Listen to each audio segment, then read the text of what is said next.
Here we go. Something up there. Nice, yeah. First win.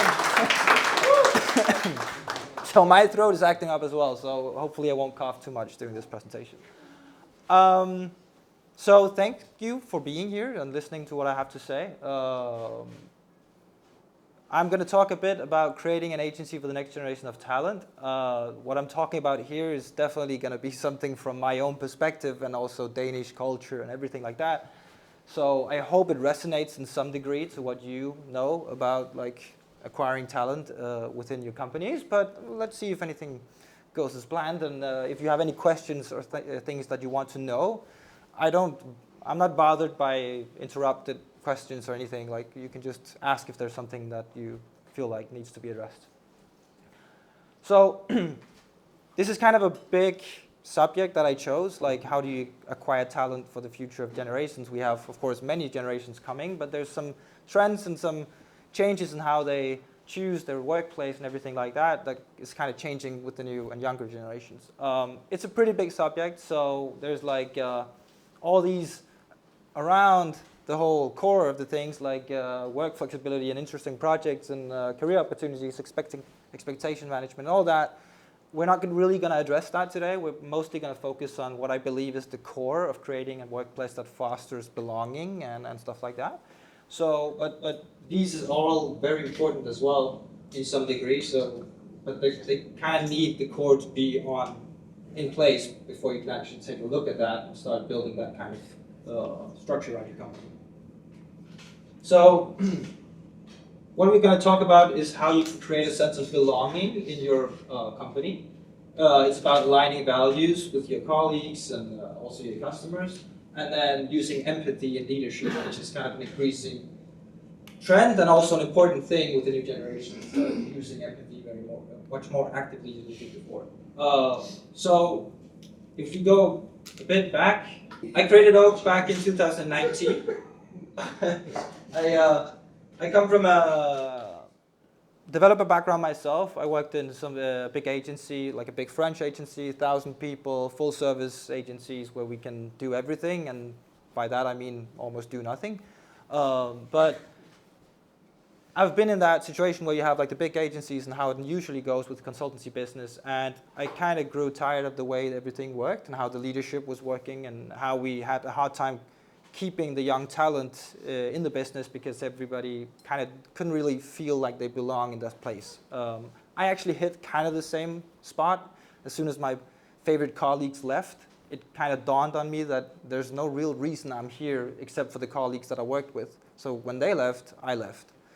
I wanted to create something that was different, where if good colleagues leave, then you still have something that's worth keeping on. So you want to stay in that business.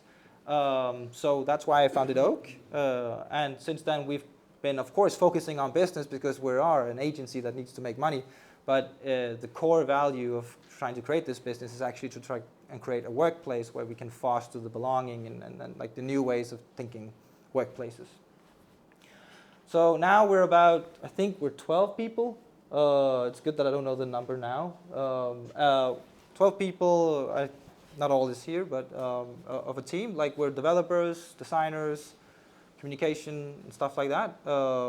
We've been having a very great success of acquiring new talent, also keeping that talent. And that's also something that, so I always have like the imposter syndrome of actually talking subjects like this because we're only a 6-year-old company and we're only 12 people. So trying to do that with 100 people, I think that would be very different. But we have been here for 6 years and we have only had one resignation those 6 years. We of course have had to let people go because when people don't fit, you have to let them go again. But we have only had, I wish that was a 0, but yeah, we got one.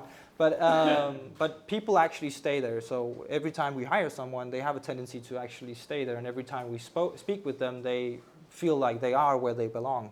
So they don't really feel like taking on new jobs, which is good because especially in tech, new talent is hard to find, especially the good ones that have the the talent for the craft, but also have the social skills and the cultural skills to actually function in a good team. So with the increasing amount of recruiters always reaching out to all these developers, it's like more important than ever to try and build a community and try to build a workplace that people want to stay in, so they don't just take the big offer of a higher salary. So we of course have had challenges in business because I didn't really know what I was doing when I started out. We did really good in the start, and then we have had some challenges trying to build a workplace that fosters this kind of belonging, because we do things a bit differently when it comes to our employees, and that comes with some issues that I'll address later that we had to learn along the way, so it was not a big deal, a big problem to kind of acquire new work, but trying to build a workplace that fosters all these different types of approaches maybe led us to a path where we had a hard time using the more, or taking the difficult choices, like making the hard choices, firing people, and making sure to let them go when it's time to let them go, because you always try to fix things, and then your costs goes up, and that gives challenges in business. So that's probably been like the biggest contrast to trying to build a good workplace. Is like, how do you balance that with the capitalistic approach of running a business that needs to make money? Yeah. So consultancy is a business. We sell time, and that's also, I don't know how many here comes from the consultancy business, but it is a bit different to a product business. So we sell time, where a product company often sells products and can do different margins because they can shoot out more products per hire than a business with consultancy can. We rely on people performing because we sell hours. So if people are performing, we don't earn any money. And that has also led to the whole industry being very stressed. It's being very overworked, highly competitive, which is kind of like all the classical points of consultancy business, which is also the big, which is also why most of the people in consultancy business only stay 2 to 3 years in the company, and then they move on, either for a higher salary or to jump over to the other side of the table and be on the business side where things can be more relaxed. So this is kind of the culture in Denmark. I know that it's in many other countries, but that is what we're trying to change. How can we make an agency that fosters different values instead of just whipping our consultancies and making a highly competitive environment where everybody's trying to fight each other for the big orders? So, how do you foster belonging when business is all about profit margins? And in the end, like classical agencies, they've decided like new generations are coming. We need like to try to accommodate them, so we give them free stuff. Like free fruits and veggies. Let's have massages in the office space and everything like that, and we try to buy them off with perks. But you just need to know that this does nothing. Like that's not how you build a company that fosters belonging, values, and retention with your employees. Belonging is a meaningful feeling. It's something you have to feel deep inside. It's not a spa treatment. You can't just throw them in a weekend and say like, yeah, go ahead, and then come back to this hostile environment that we've built upon you. That won't work. And people in the younger generations are more critical to these types of environments than the older generations are. And on top of that, work is not work anymore. Work is expected to cover all aspects of your life, especially in Denmark. The people look to the workplace for mental health, personal life issues, hobbies, social life, physical health. Like we need to take care of everything. If something is not going right in your social life, you look to your office space and be like, why? And the work is going to have to somehow maybe be a part of fixing that. I don't know. It's a different dynamic, and it's something where we've been struggling a lot with kind of how do we build that. We even went that far that at some point we had a discussion whether or not we should buy a subscription so people could have psychologists available if they actually needed them in their life. Like, are they going through something in their private space that then they need to see a psychologist? Should we cover that cost or not? Because in one hand, like, it seems outrageous to do that. But on the other hand, if they need a psychologist and they don't do it themselves, they will be performing bad. They won't get the job done because they have too much going on in their mind. So it might be a business perspective and actually paying for that just to get people to be healthy. But it's like, how far do you take it? And that's kind of been a difficult choice for us. We actually decided not to go with the whole psychologist part because we thought that was maybe we entered a space that we should not enter. But I see other Danish companies actually going that far, doing those subscriptions. And I've yet to kind of figure out if that is the right choice at the moment. But that's also why we have to build companies in a different way than we did before. Because people expect so much more of you that things are just different. So, how do we create a sense of belonging? I have like 3 steps I think is a good way that we have had a lot of success with. After all of trial and error, we've kind of hit something that we think works. So, the first thing we have to do is acknowledge who you are and who you're not. So belonging, as you all know, you're all part of some communities, especially like this one. Like you're all here today because you're part of this type of community. Like you belong here in some way or another. Or if you don't belong here, you're probably not going to be here the next time we have this meeting. But everybody fits in somewhere. But there's a lot of places where you don't fit in. And workplaces need to acknowledge that we are not something for everyone. We're something for very specific people. And we need to kind of find that identity with ourselves and acknowledge that not all people are going to want what you want, and they should not work there. You need to align that. And before you can align that, you need to know that yourself, which is, from my perspective, one of the bigger tasks that I've been going through. So, for example, take my company. I hate remote work. I know that a lot of people love it. I can't stand it. I'm trying to build a culture where people foster like meaningful relations, close physical activities. They meet the customers, we meet each other, like we have getaways, trips, everything, and none of that can function for me if people are sitting all over the world in their own desk. I can't feel the human approach of people, and that's how my company is structured. That doesn't mean that all other companies should be structured like that, but I chose that way. That also means that people who value remote work will not fit in my company, and I need to acknowledge that that's just a talent pool that I cannot dive into. And if I start diving into it with my value set, it will end in disaster.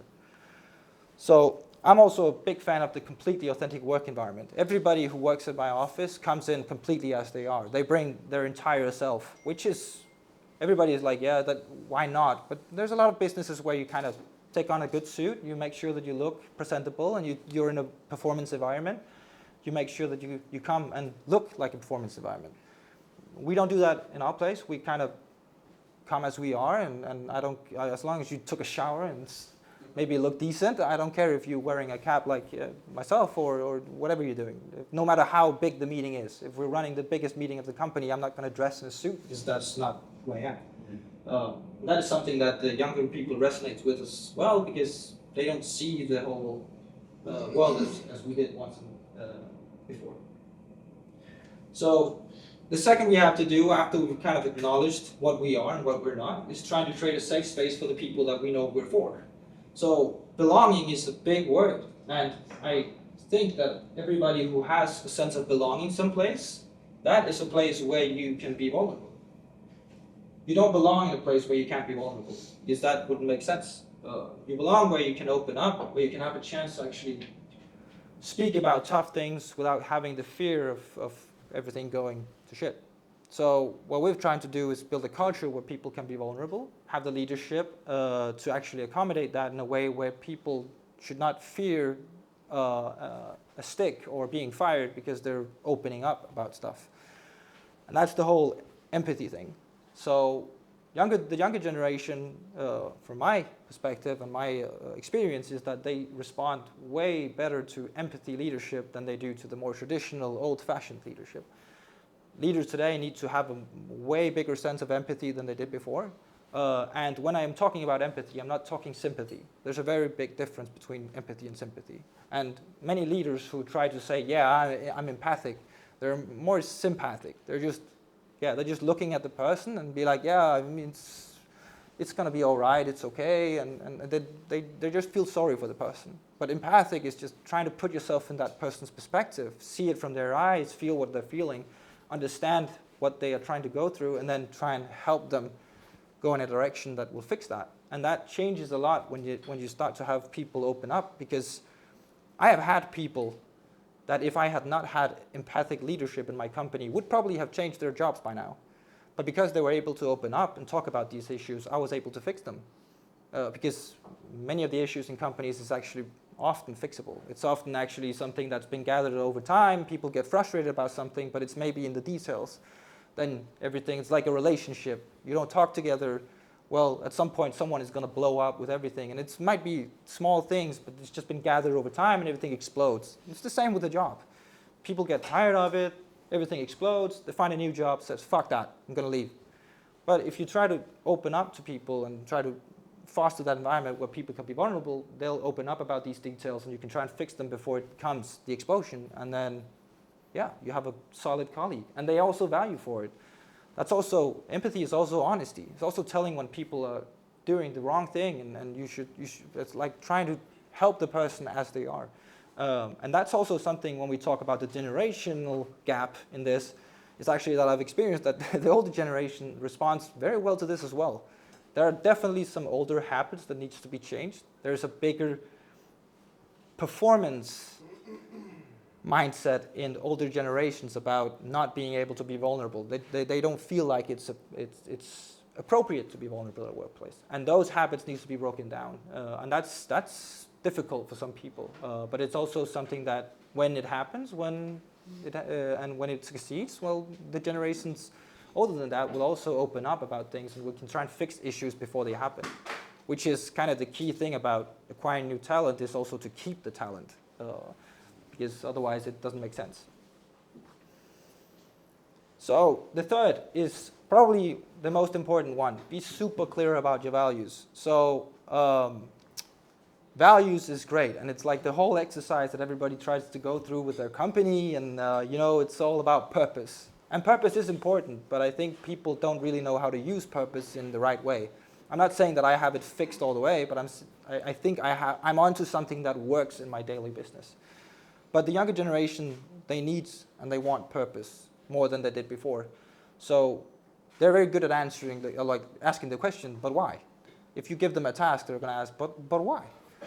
And you need to be able to respond to that, because they want that what they do needs a purpose. It needs to make sense for them to do it, otherwise they won't. And we have tried to defining our purpose ourselves. It's been a very difficult task. Especially because you know maybe what your purpose are inside, but it's very difficult to kind of put your words into it. Like, how do you explain it without writing like a 3-page essay about what your purpose are? We can't use that for anything. We need to kind of narrow it down so people understand it.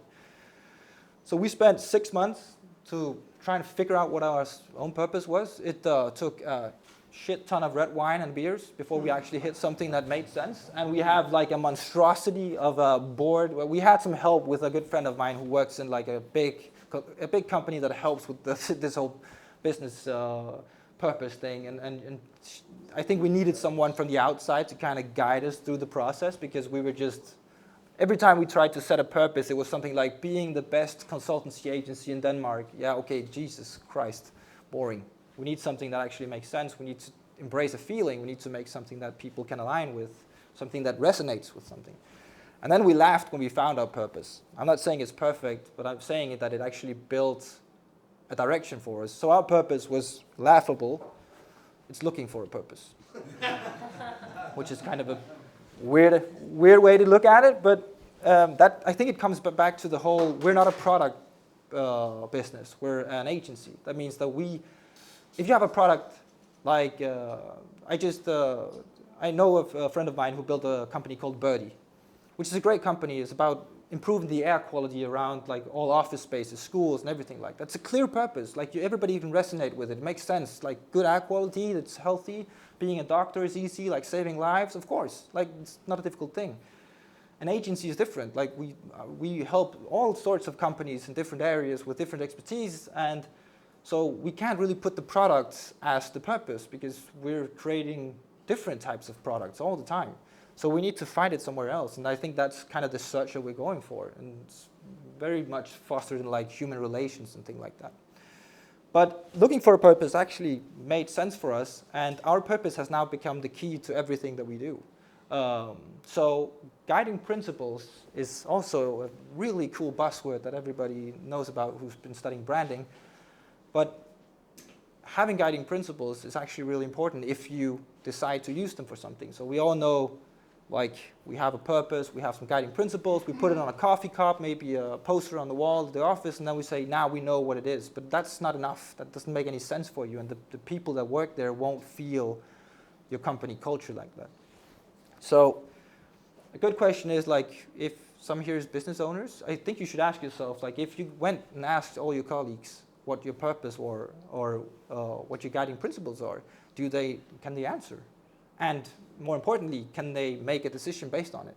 I think most people will actually experience that no, they can't. And that's an issue, because if you're trying to build a company and you don't want to be a dictator and you want people to think for themselves, they need to be able to know how to make decisions. So we created guiding principles, and because we're like, I don't know, a weird-ass company, we didn't go for the traditional names. We went for weird-ass names like be a tween player. When we say we, it's not French, which is kind of like fostering team spirit. We have unconventional flagship killer, which is kind of like opening up to all sorts of collaborations, trying to destroy the big guy with small collaboration teams. We have Fast and the Furious. We actually have Vin Diesel in a life-size cutout on our office to make sure that people remembers that we go fast. And these are all fun and stuff, and people were like, yeah, that's the traditional. Now then we put a statue, we make a coffee cup, and then everybody knows what's up. But this is not enough, but it's the key to everything. Like, if you know this, then you can start using it. So we've created like a web of decision making in our company. So every decision that makes sense to kind of go through, not what type of coffee I'm drinking today, but everything that matters will go through this web. So we'll take all our guiding principles and we'll start giving it a score of 1 to 5 within each guiding principle. If you score over 30, it's acceptable. If you score below 30, it's not acceptable. You need to do better. It makes everything very transparent, and it helps with everything that I talked about earlier. If you want people to be there, they need to know why they're there. They need to know how to make decisions. They need to know how to move forward. By implementing a system where they can do this themselves, it's becoming easier. It's not, I'm the leader of the company. I can have bad days, good days. You can make a decision one day that I like, and the next day I don't like it. But that should not be how the company is led, because that will mean that nobody will be able to make decisions themselves. And people can also look at me and go like, Jakob, what you did last week only scored 20. What the fuck are you doing? Wake up. And I'm like, okay, shit. I'm also sometimes I lose my way. I'm a human like anyone else, but people can actually look at me and say, that was not good enough, do better. And I'm like, okay, Jesus, I'll do better, sorry.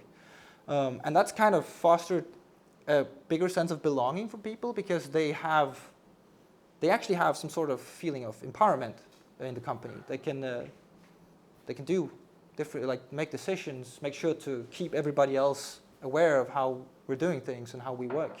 And that's been a really good thing for us. Because when they can take responsibility and make decisions, then we get back to the core. People know what the company stands for. They know how to make decisions for it. They know what means something and what doesn't mean something. And when you have these kind of things going for you, then people will start to feel a stronger connection with both the people there, but also the office space, which is also why I think like we don't have so many resignations as our company.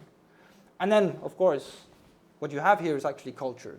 When you build that, you build culture. And of course, you need to foster that. There's a lot of things you need to do except just creating this and then thinking everything is good. And that kind of comes back to the whole thing about office space, work flexibility, everything like this. But all these things becomes very easy to kind of make rules for now, because now that the core is done, we have the score sheet, we can do everything. Work flexibility, well, that's maybe scores high on Fast and the Furious, but there's Oak is a Vibe, which is very much about the human interaction of us. That scores very low on that one. Okay, so maybe that's not something we need to do. It helps us guide us into the decisions that we think is right as the people that we want to be, and as the company that we want to be.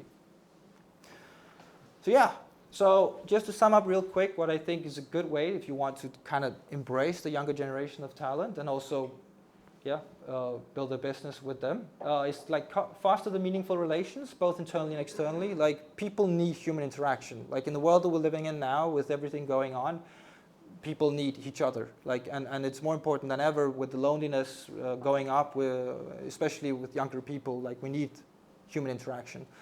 And then you need to hire empathic leaders that understands where this younger generation comes from. There's too many leaders around the world that doesn't understand how the world is changing and how these people feel. So we kind of need new leaders or the old leaders to kind of embrace the new way of maybe tackling those type of people. And then know your purpose. So obvious one, but probably one of the most difficult ones. And then create guiding principles that you actually use on a daily basis. And use it. We use it for hiring. If we hire someone, we'll show them the web. They need to score themselves on that one. And then after 3 months of trial, we'll take them through the web again and be like, so do you think you lived up to your own expectations towards the values that we set for you? And then it's becoming a more natural conversation about whether or not it's working or it's not. Because when we look each other in the eyes and I say, you only scored 1 on this one, we both agree on that, because then the conversation becomes easy. They know that they need to do better. Yeah. And then when it comes to retention, I mean, if you succeed with those kind of things, I don't think retention is going to become a problem. I think you'll have a very easy way of retaining your talent. People will feel much more connected to your place. And then you can go back and look at all the other details of your company. So just to kind of end things on a bad note, apparently, that shows that. We've had big challenges as a company as well in trying to foster that type of, we have young talent in the office, and I have had a hard time figuring out the balance of all this. That's made some business challenges very big. So as I mentioned earlier, like the whole capitalistic synergy with the increased empathic approach is kind of a weird dynamic where, well, we're here to make money, we're our business, like there's no denying it, this is capitalism. But we kind of want to foster the soft values and the human approach, and when people are performing because, I don't know, their sister died or something, I don't know, but there's something going on in their life, or they have a depression or something because something happened in their life, like when do you draw the line? When do you as a business need to pick that person up, and when do you need to kind of cut the line? And I think that has been the biggest issue that we've been going through, like finding that balance. And I think maybe all businesses have that to kind of struggle. But as soon as you go deeper into the empathic way, it's going to be more and more complex issues that you're going to try and fix. And then, so that was the thing. Like also with empathy, if you actually start becoming very empathic, you also grow connections to people. So making hard decisions is getting harder when you connect with people on a different level than you did before. It's easy to fire people when you're a leader that doesn't really know the people below you. Then you can fire them over email. But when you actually start to connect with them on a personal level and start feeling what they've been feeling and try to involve yourself in the personal life, well, then hard decisions become almost personal to yourself, and that becomes harder. And that's also something that we've been trying to fix. And then trying to build something that's different is actually, for some reason, very difficult. Like we've always been caught up in the whole, that is how it has always been, so it can always only be like that. And I think that goes for everything we've tried to build in our company. The first time I hired a salesman, he asked for provision. Which is completely standard when you have a salesman. Like they sell something, they get a percentage or something. And I was like, yeah, but I mean, that's how it works, so why should that not be a thing? But when I start to think about it, it doesn't fit into my purpose, my values. Like there's nothing in there. I can't pay someone if I need to pay someone extra money for making a sale, for doing their job, then I need to doesn't I have to give like extra money to the developer as well for completing the project? Like he's also doing the work. But I know that people have different intentions, they have different mindsets, and salespeople, they get triggered by that kind of like that money bonus in the end. But it's not something that fits into my company. So I actually started removing that. I never even gave the provision, but I still found some salespeople that can embrace that kind of culture. But I know that I'm cutting off and leaving someone else out of the company because of that. So that has been like the whole changing of how things used to be. It's been difficult, and also sometimes I get caught up in it myself and be like, but that's how it is. And then everybody's asking like, but why? And I was like, I don't know. It's just how it is. And then, but a lot can be changed. Yeah. And then, of course, are we done? Absolutely not. We're not. Just also to make it completely clear, we're not like the most successful company in Denmark. Like we're 12 people. Like we're still a small company, and I think scaling this to like a 100 people company is going to be very difficult, and it will hit all sorts of different and new issues that we haven't experienced before. But I think we're working in the right direction. We've been trying out new stuff, and I think people are resonating with what we're trying to do, especially in Denmark and especially in Copenhagen. They're really resonating with it well. So I think we're on the right path, and we'll continue to do that. Yeah, I think that was it.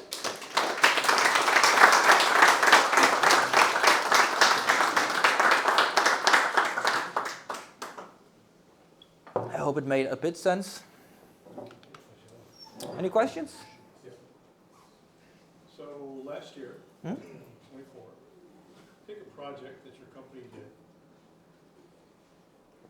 quickly name it, and give us 2 or 3 takeaways that you learned as an organization from that work that you did. And what was the size? What was the monetized size of that project that you did? So I think the most interesting product we did and the biggest project we did was creating a new e-commerce platform for a jewelry brand that was 200 years old from Denmark. It's been like the royal, it's called P Hertz, the royal, what do you call it? The royal jeweler. Yeah, I think so. I mean, the takeaways from that is that if we go back to like the whole thing that I'm talking about, skill development is a very big deal for younger generations, like being first movers on new technology and feeling that they kind of move forward. If I should take a learning from that project is that we did it too fast. Like we embrace new technologies very much in our company, and we like testing stuff off. And Medusa, which is the platform that we chose, was just about to release 2.0, which was like the new version, but it was not completed yet. But they promised us that it would be. So we decided to build that platform in a version that was not completed yet.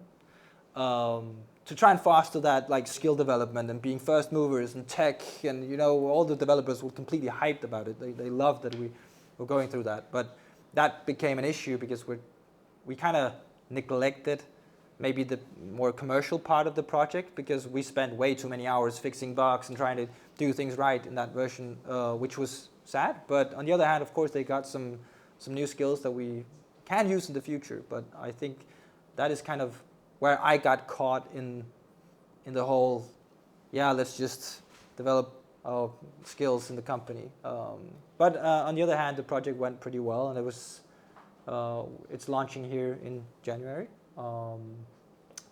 And I think it's become a very good product, and I think the project, what was it?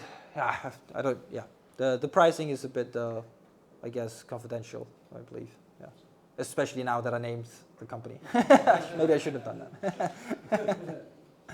But yeah, so the key takeaways was definitely to try and maybe also sometimes just stick with what you have, stick with what works, because I'm also a developer myself, and I think that may be a weakness when it comes to that. I'm also hyped about new technologies, and I just love diving deep into them. But yeah.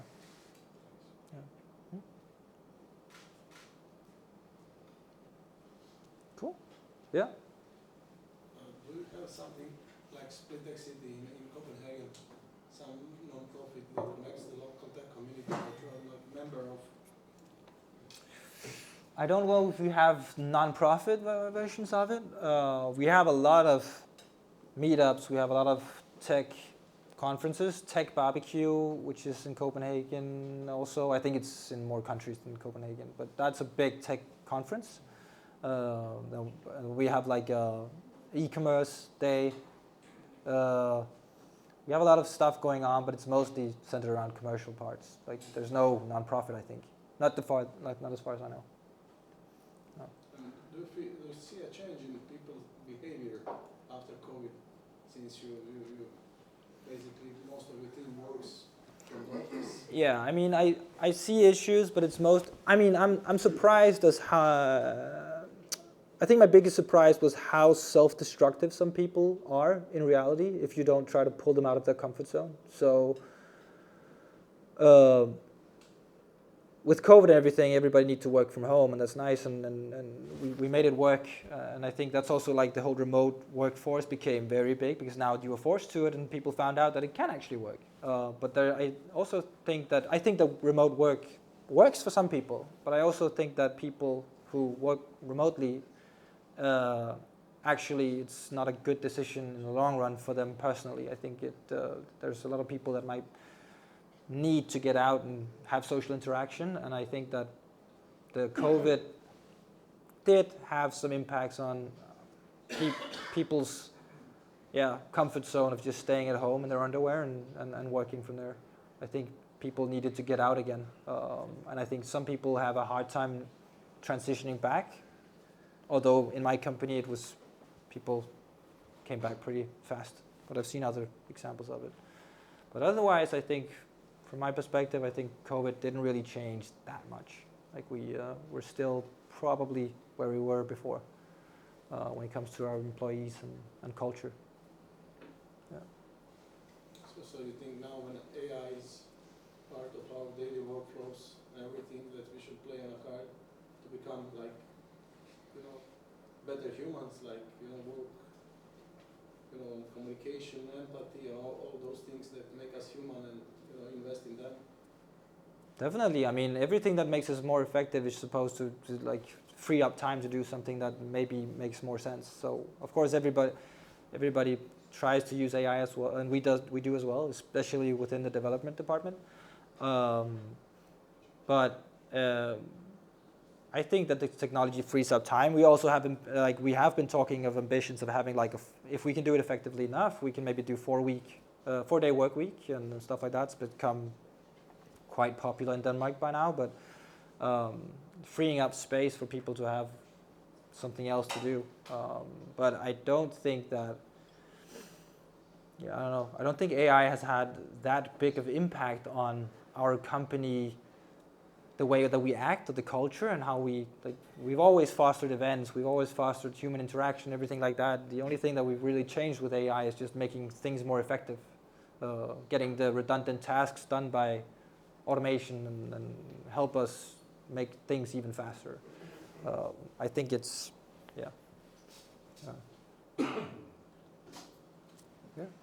When speaking about culture, how international is your client list versus your workforce? Are your clients only Danish, and are your people only Danish, or? My people are only Danish. We work in a weird environment where we have international people around us. So we're also connected with bars. It's a weird owning structure of our company. So we also have 5 bars in Copenhagen. So there's a lot of foreigners working at the bars. So we have international people in the office. But in my company, we're only Danish-speaking people. But we work with people from Canada, UK, Spain, and so we're more global when it comes to the clients. But from the work environment, it's mostly Danish. But it's not because I need Danish people. It's mostly because I embrace the culture of actually having an office space.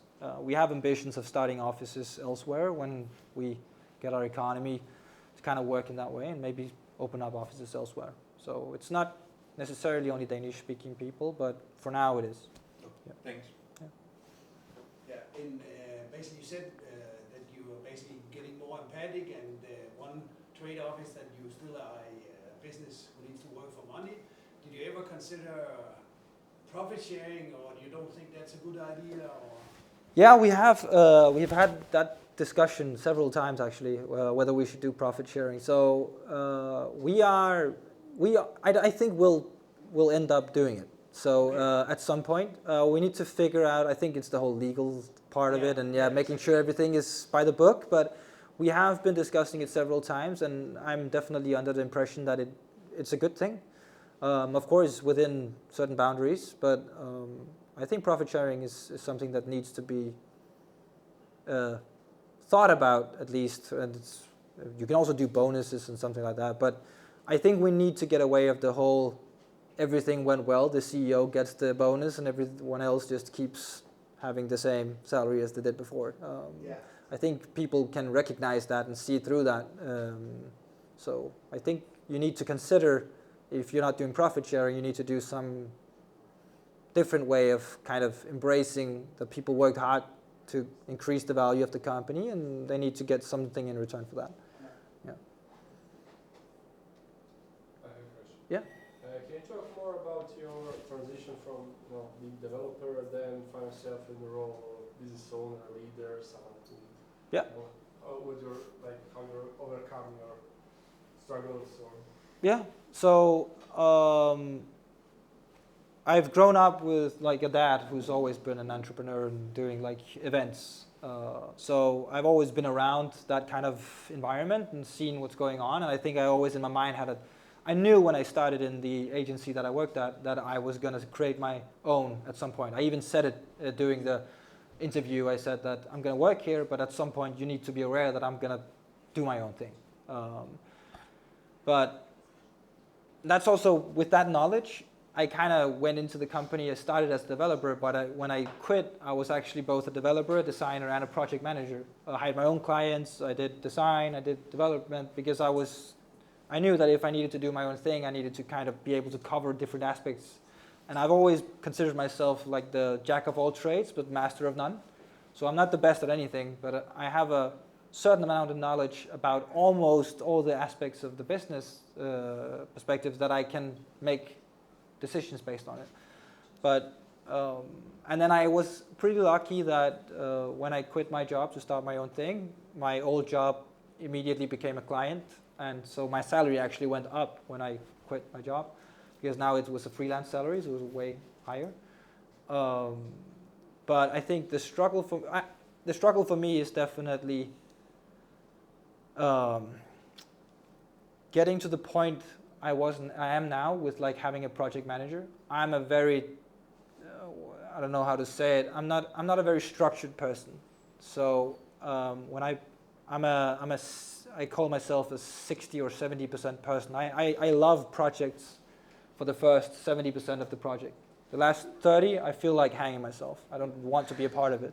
And that, huh? Like everyone. Yeah, but it's an issue. Like, but not everyone. Some people love that 30%, but you need to find them because it's an issue. And especially when you have your own company, you're like, okay, we're 70% there, woo! And now I closed a new project, so now I'm just going to look at that, and the other client is going to be like, Jesus Christ, can you please finish this? But I wasn't bothered. I mean, I did it because I had to, but it's not enjoyable. So I think that kind of, and I had this idea that I would create a company that had no project managers, because I hated my project managers in my old company. So I was not going to have project managers. I came to the conclusion that I was not structured enough to keep that up myself. I'm too unstructured. So I did hire a project manager at some point who fixed all the issues. I started to realize that every time I got an email from a client with a fix, I just pressed FYI and I sent it to my developer. And then everything just blew up. Things started to become very ineffective when it came to the work environment. So I think being unstructured can be a difficult thing when you run a business. I think everybody around you expects structure. They expect that when you do things, you do it permanently and consistently. And that's probably been my biggest learning curve, to try and build that consistency.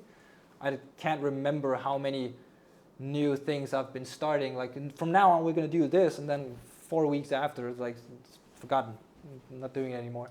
So I think that's kind of been my biggest issue as an entrepreneur, is finding structure and things.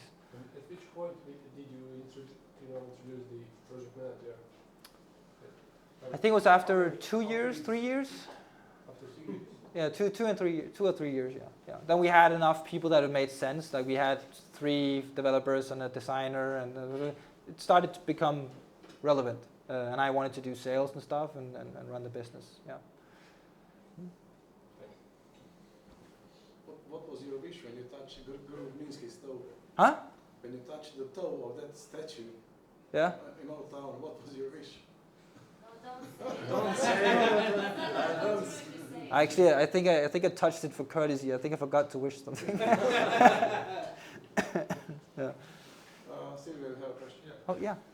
You talk a lot about hiring talent and keeping them. Yeah. So what's your strategy on hiring super talent and keeping So super talents, yeah, that's a difficult one. So I'm definitely under the impression in my company that I hire personality before skills. Of course, I need talented people, but I can always develop people to be good at their job. I need someone who embraces the culture. Super talents is not something I believe that I think that is something you need to go search for. I stole a super talent from my old workplace.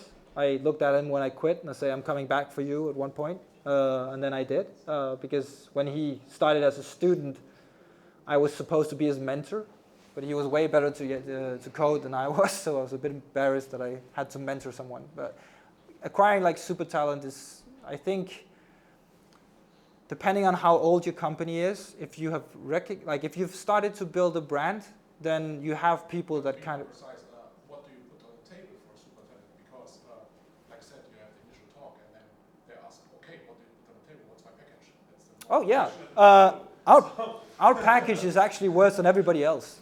So it's a feeling. Like I think we created an office space right now. When you come in and you meet people, you really feel the authenticity of the place, and we have a very good. So you introduce them before hiring? Yeah. They see the place, they meet the people. Of course, like I need to do that because we need to figure out if it's a match. But we don't do like bigger salaries than our competitors. We actually probably at the point we are at now, we're still a company trying to figure stuff out. So I know that my colleagues are actually their salary is lower than the market average, and they know that, but they don't care. Because we have a value set that's way better than all the other companies. They know what they get there because they've experienced the other side of the table. That's also why we have senior people from the biggest companies in Denmark that kind of quit their job and then they start at our place. Of course, they hope that we'll turn into something grand and then we'll start bumping up the salaries like we should. But for now, we're trying to kind of just grow. So finding the right talent can be. We don't put anything except culture and. Was keeping them. So if you figure out during their employment. Yeah, I and mean. they approach you and say, hey, one question was bonus, the second question was something different. Yeah. What's your approach? What's your strategy? How to communicate with them? Yeah, I mean. Would you let them go because of the principles, or would you try to keep them? If what? Yeah, if they approach you and say, hey, I want to have a bonus. Because I know I'm just better than the rest of the developers. You can see it on my code, you can see it on Yeah, I mean, it depends. That's a very it depends on the case. Like it depends on the person. That is he undervalued? Do we need to change that? Is someone like we have experienced people coming and asking for more than is fair, in my opinion. And then it's just you have to let them go. You can't. I mean, you can try and have them stay and push, but if they don't have the right perspective towards like where they are and where the company is and where you are, you can give them something like today, but they'll just start asking for more down the road, and then that becomes an issue. So then you probably you're not a match, and it's not because the person is not.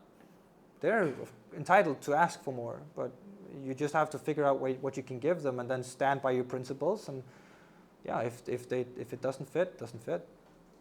Yeah. Hmm? Did you maybe have like an aha moment while you were an employee that's something that pushed you over the edge, or maybe your biggest pet peeve that you've experienced as an employee when you said, okay, once I start a company, I'm gonna do it all differently? Or was it just like, I'm not gonna say following the trends because the generations are changing? Was it something that you experienced yourself? Yeah, so I was very disconnected with my leaders in the company that I worked at. And the company started doing a bit worse in the latest year that I was there. And all the wrong priorities in my head were starting to like come around, like especially like that. I think that's how it is. You have stakeholders and everything, and the leaders are pressured, so they start making decisions to try and build a more effective business, but they cut the corners in all the wrong places. So I think it might sound funny, but I think the thing where I actually clicked for me was a meeting that we had that the table football, like football, yeah, that is not in company hours anymore. That is your personal time. So if you play for 20 minutes, then you should stay for 20 minutes afterwards. Where we were all like, Jesus, maybe this is not the issue that the company has. But I mean, it's all the leadership decisions that kind of influenced social activity and social interaction, and just made us machines. I think that was kind of the place where I just, pulled the plug. I have one question. How do you, and if you do, foster a work-life balance in your company? Because the way I hear it, it's kind of like very friendly atmosphere. So I'm just thinking, how do you make sure that work-life doesn't overtake the personal life of the employees and maybe even yourself? Yeah, so we do have a lot of, like, people are very connected to the workplace that we have. Our office is always open. That means that people can come and drink with their friends at the office in the weekends if they want to. So they feel a very personal level of like belonging to the office space. But I think, oh, sorry, I can't see you. Tony, can you? Yeah. But it is something that's difficult, especially when you talk about the whole empathic approach and like meeting people and understanding where they are. Because of course, as any other agency, sometimes there's a lot of business going on, and maybe we're behind schedule, we need to catch up. So yeah, we have times where we need to work overtime. But I think when you have all the other stuff working for you, you have the culture, you have people feel like they're a part of something bigger, then it doesn't matter. Like, we'll have fun, we'll order in food and sit there until 10 o'clock, and then, yeah, I think it works. Yeah. What if, let's say that there's a new employee that wants to separate work and private life. Say that you want to go to work, do your things, and then go home and have your like separate life from that. Is that an issue in the company, or is that like, can you just check out and then don't have anything to do with your colleagues? I don't think so in our company, no. I think that will be an issue. We do a lot of social stuff to kind of meet each other in a different like environment than the workplace. I think it will become an issue down the line. I think maybe in the beginning it will be fine, but it depends on how much you mean like cut off. So if it's just that you won't open the laptop when you get home, I don't think that's going to be an issue. But if you don't want to participate in any social gatherings or anything, that I don't think that could work in my company. No. And we actually speak about that like when we have meetings. We are like, we're not forcing people to show up to these gatherings, but we are putting a lot of effort into them, and people respect that and show up. Yeah. What's your top 3 specific goals for 2025? So I have about the profit margins. I have a KPI for 25% profit margin on the business because we have invested a lot of money the last year. So now we need to kind of make that count.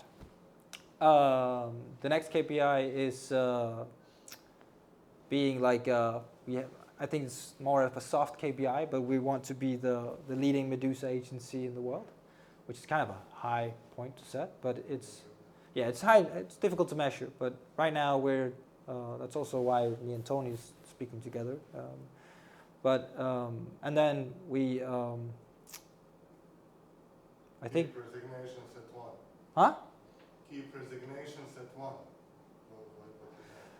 I hope so. I mean, maybe I can't get it back to 0, but yeah. I mean, it's not a KPI for me as itself, but I mean, if people don't want to be there, they shouldn't be there. But yeah. So I don't think I have any more KPIs. I think we've invested a lot in the culture. I think we've invested a lot in what we need to be as a company. So the focus for us right now is just to translate that kind of business into a very healthy, profit margin. So that's kind of our main goal of 25. That's net profit, I'm assuming. Yeah. He's American. Yeah. Always about the money. Yeah. So if you meet me next year, I would have dropped everything about culture. I'll just focus on the numbers. Show us the charts. Yeah. Show us the charts. Doesn't work, man. More charts. Where are the pie charts? Got one more question. Last question. Yeah. You mentioned a few times today that you sell hours Yeah. towards your customers.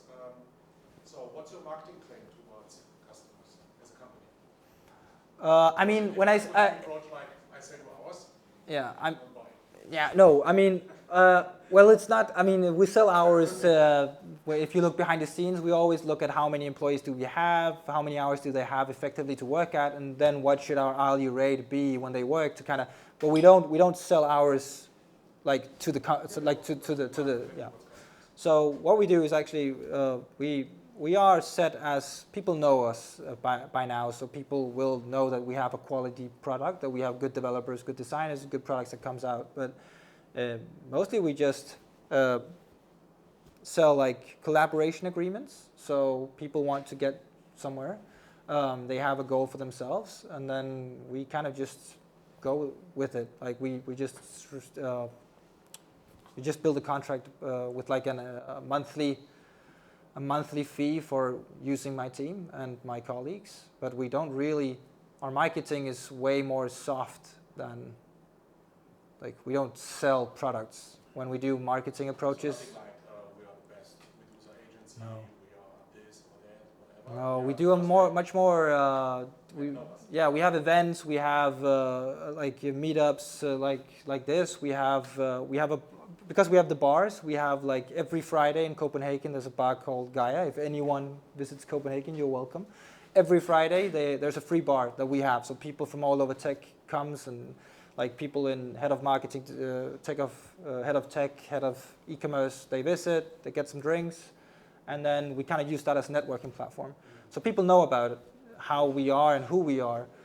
So it's much more relationship based than it's marketing. Like we don't go out and yell that we're the best at Medusa. I think people begin to acknowledge that when they speak with us, and then it's kind of the word of mouth thing.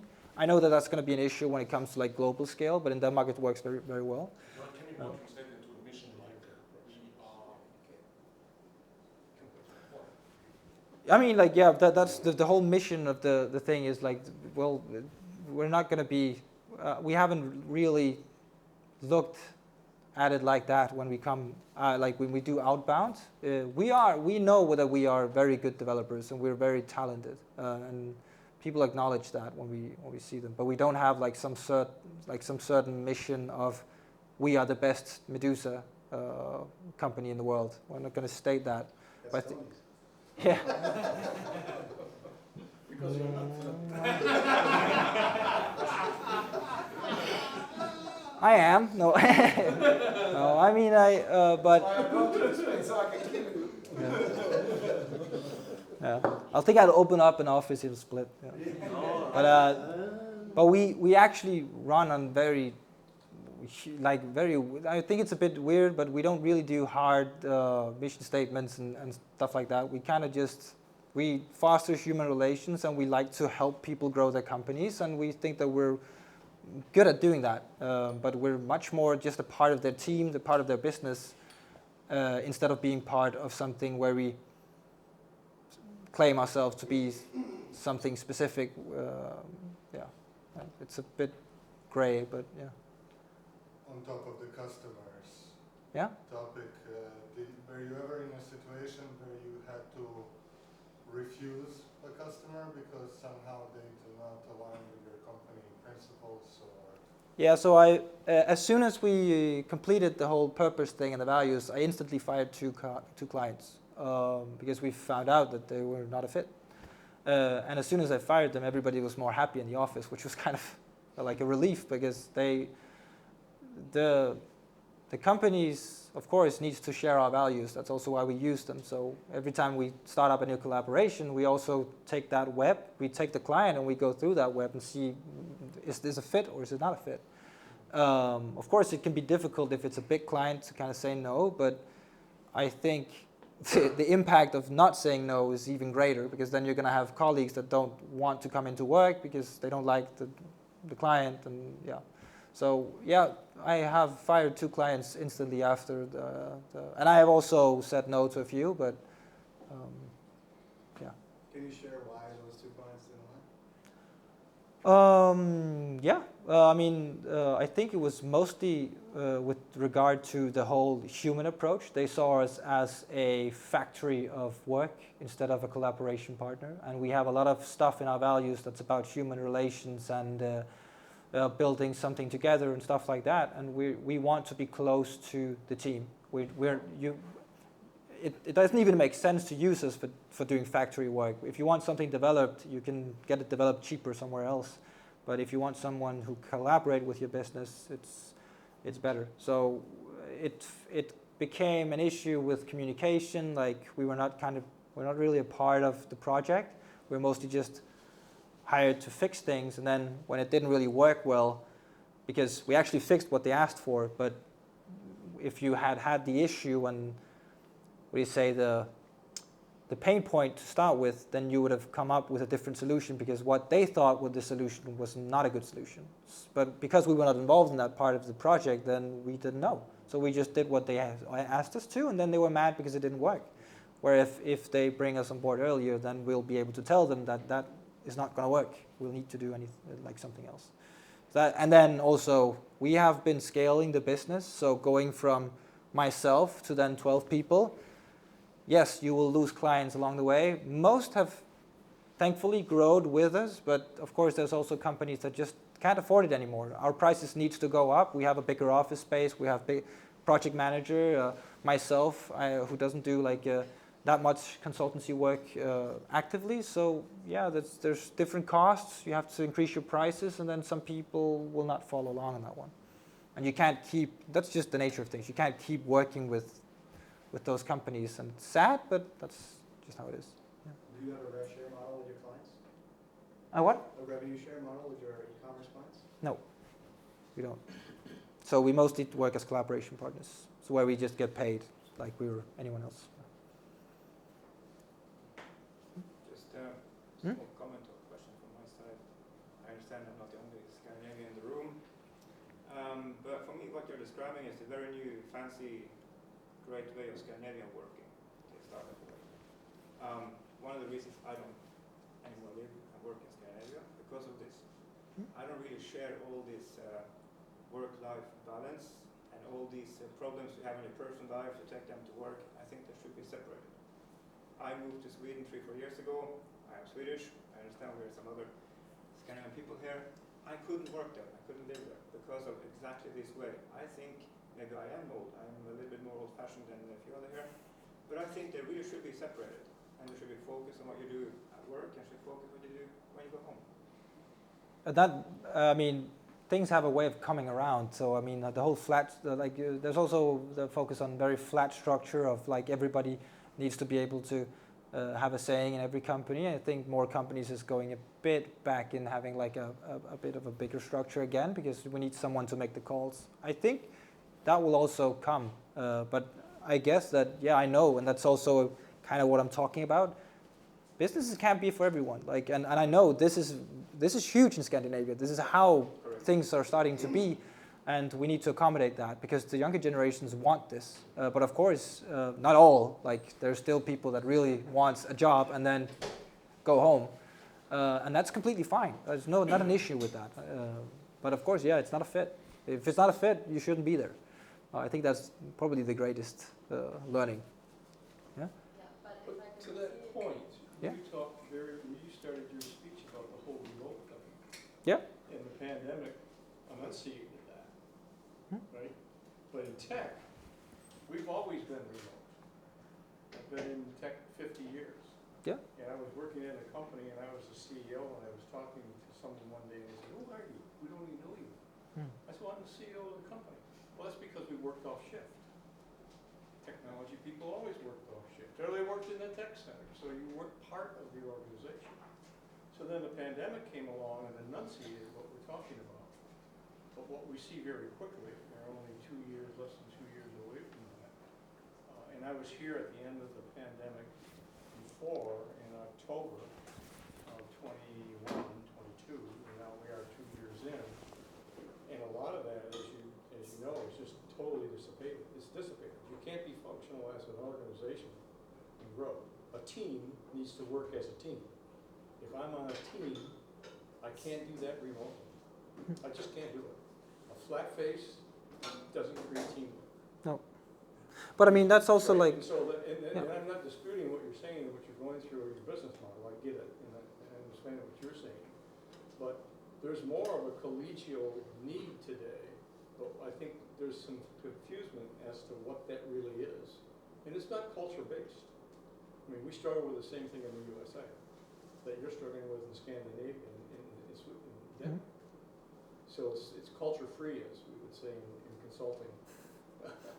Yeah, but I mean, there's also a difference between like, so when I'm talking remote work, I'm not talking dependently on, I mean, some companies also have like departments, like, but I'm talking about if a company is completely, everybody is scattered, every single person. Yeah, I think that it's a difficult, like teamwork is one of the issues because, but there's the whole thing about connecting to the work environment that you have. And I believe that some of that is culture because if you start working remotely and you have never really met the people that you're working with, I'm very certain that that person is going to have an easier time of quitting his job to take another one than the person who shows up to an office and starts to bond with the place.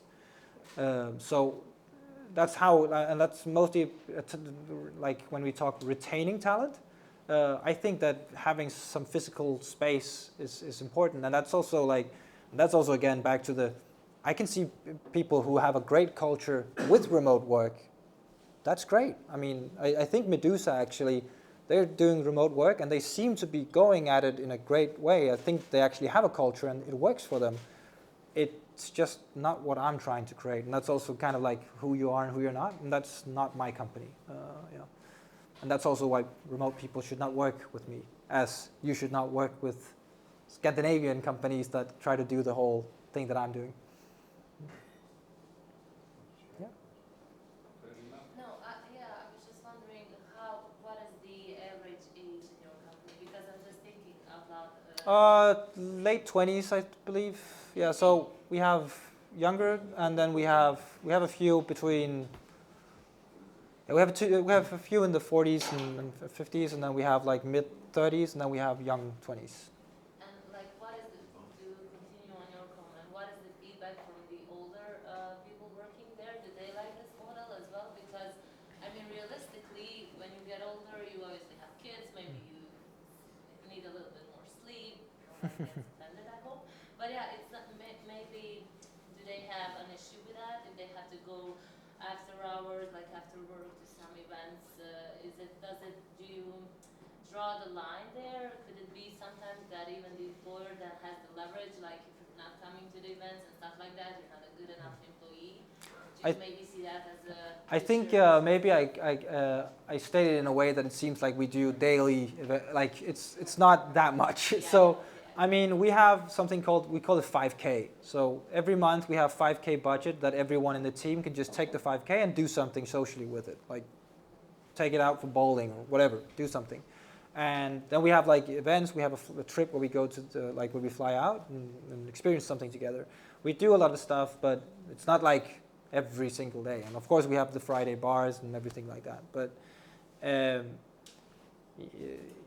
when it comes to like the older generation, yes, that is probably an issue with some people, but the talent that I'm getting from people in the 40s and 50s is people who don't seem to be feeling home in the old environment where things are more like square. So they feel like they're not making an impact. They want to feel like they belong in some deeper connection and deeper environment, and that's why they quit the big job and start working with me.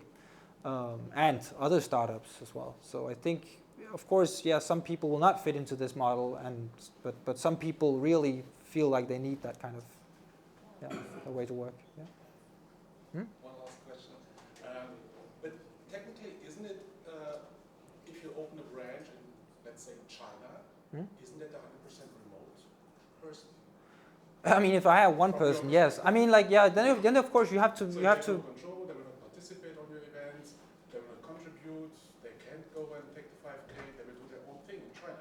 Yeah, you'll create the same culture or the different culture in a different office. So of course, yeah, if you open a new office, you need to nurture a culture there as well. And that's probably not going to be the same one because Scandinavian culture is different from Chinese culture. So if you open a Chinese office, you need to figure out what works in China with their amount of time. That's also why I kind of talked about the whole resonate with culture and where you are. This is a very big thing in Scandinavia, what we're working with. If I were to open something in China, I know that I think my ground principles for what I'm doing, like the values and finding the guiding principles and everything like that is important, but I think it's going to be different from in the Chinese office. I think it's going to be hard to create like a completely identical environment in China and still have it work. We need to adapt to that kind of place and their talent and their needs. And then of course you maybe have some overall cultural values that you then try to kind of bridge those offices between. But yeah, I mean, that is remote, but it's going to be its own instance of human interaction. Hopefully I won't only hire one person in China, so there'll be more than one, so they can interact in their own culture, like we do in Denmark. Yeah. I hope that kind of makes sense. One more question, time for one more question. Yeah. Okay. Okay. I like your McKinsey style kind of, what gets measured, how you score employees or team members on your team. Do you also share EBITDA so that way you can keep them accountable? So saying like, hey, look, we're hitting this number this quarter, etc. in terms of that as well, or you know what I'm saying? So that way you're like, hey, look, you guys are not, our EBITDA is this. Yeah, we're translating it down to one of these values. So yeah, so of course everything is like depending on what role you have in the company. If you're a developer, you're not so it always fits down to like what role you have in the company. But we have the one called no B players. So the B players always transcends to like how you perform and how the company is growing, and if you have are you bringing the value to the table. I think on a personal level, we can't say that the whole company is going down and then it might not be like, we'll try to identify if it's across the board or if it's like certain positions that needs to be tightened up, and then we'll have a talk with those people. But yeah, I mean, we're not big enough, I think, to do the whole EBITDA structure. I think we're mostly just focused on,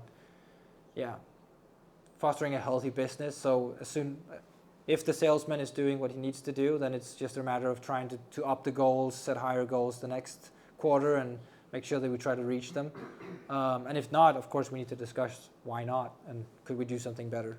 I think it's a more soft approach at the moment with the size that we're in. Yeah.